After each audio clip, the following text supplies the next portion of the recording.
Namaskara. Welcome to Ramayana, the Universal Compass. Today, we are standing at a precipice in Ayodhya. The mystery of Pushya Star and the Coronation transits to forest exile. Chapters 16 and 17 of the Ayodhya Kanda do not merely describe a transition. They map the architecture of human expectation colliding with the divine design. We see the preparations, the Kamandalu and the papal staff resting outside the chamber, symbols of a Vedic order that Rama embodies. The city is adorned with patakas and dhajas, streamers and flags that speak of a sovereignty soon to be claimed. Even the palace towers, likened to celestial vimanas, seem to reach for the heavens to mirror the grandeur of Amaravati. It is a moment of profound punya, the accumulation of merit through the impending dharma of Rama's reign. But we are struck by the astrological paradox, the mystery of Pushya Star. Beneath this festive surface lies a profound mystery.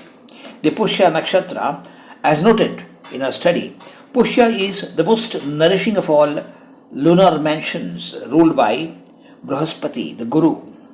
It is the gold standard for coronations. Why, then, does the architect of the destiny choose this moment for a sudden shattering reversal?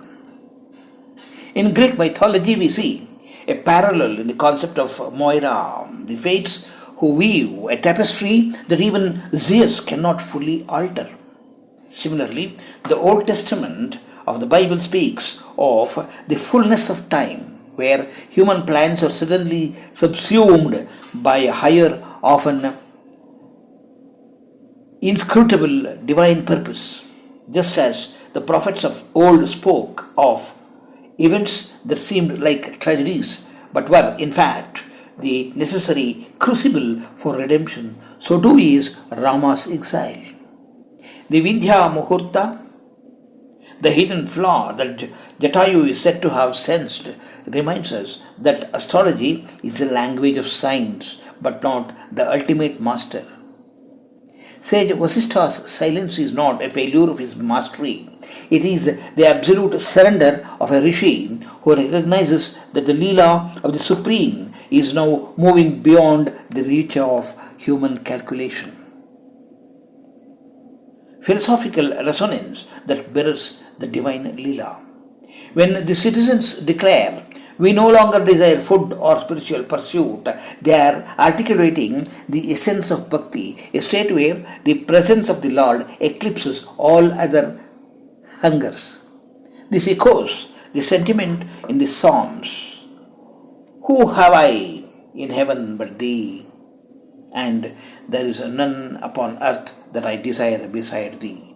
Consider the imagery of Chitra constellation.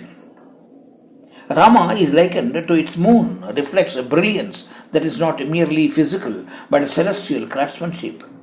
As the Acharyas remind us, Rama is not just a prince, he is the Rajasic energy of the universe being channeled into the perfect vessel of Dharma. When Sita uses the Úâraṅga horns, the ritual tools of purification, she is signaling that her domestic life is entirely governed by the laws of sacrifice. She is not merely a queen in waiting, she is a priestess of unfolding cosmic order.